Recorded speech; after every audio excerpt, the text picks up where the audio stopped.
Hi hello ಎಲ್ರಿಗೂ ನಮಸ್ಕಾರ. ಇವತ್ತು ಅವಲಕ್ಕಿ ಸಂಡಿಗೆಯನ್ನು ಮಾಡಿ ತೋರಿಸ್ತಾ ಇದ್ದೀನಿ.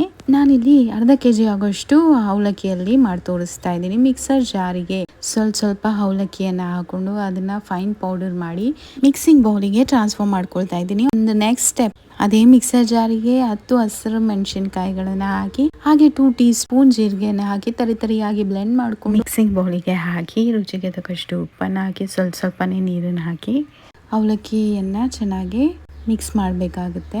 ಇದಕ್ಕೆ ಅರ್ಧದಿಂದ 3/4 ಲೀಟರ್ ನೀರು ಬೇಕಾಗುತ್ತೆ. ಸೊ ನೋಡಿ, ಈ ರೀತಿ ಕನ್ಸಿಸ್ಟೆನ್ಸಿ ಇರಬೇಕು.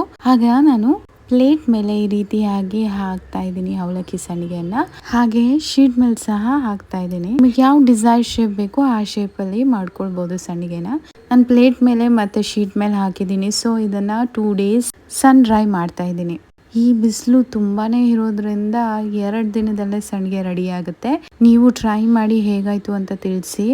ನೋಡಿ, ನಾನೀಗ ತೋರಿಸ್ತಾ ಇದ್ದೀನಿ. ಆಫ್ಟರ್ 2 ಡೇಸ್ ಈ ರೀತಿಯಾಗಿ ಹಾಗಿರುತ್ತೆ ಅವಲಕ್ಕಿ ಸಂಡಿಗೆ.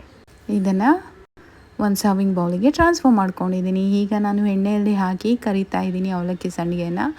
ನೋಡಿ, ತುಂಬಾ ಚೆನ್ನಾಗಿ ಬಂದಿತ್ತು. ಟೇಸ್ಟ್ ವೈಸ್ ಹೇಳಬೇಕಂದ್ರೆ ಅಲ್ಟಿಮೇಟ್ ಆಗಿತ್ತು. ನೀವು ಒಮ್ಮೆ ಟ್ರೈ ಮಾಡಿ ಹೇಗಾಯಿತು ಅಂತ ಕಾಮೆಂಟ್ ಮಾಡಿ. ಅವಲಕ್ಕಿ ಸಂಡಿಗೆ is ready to taste. Thanks for watching.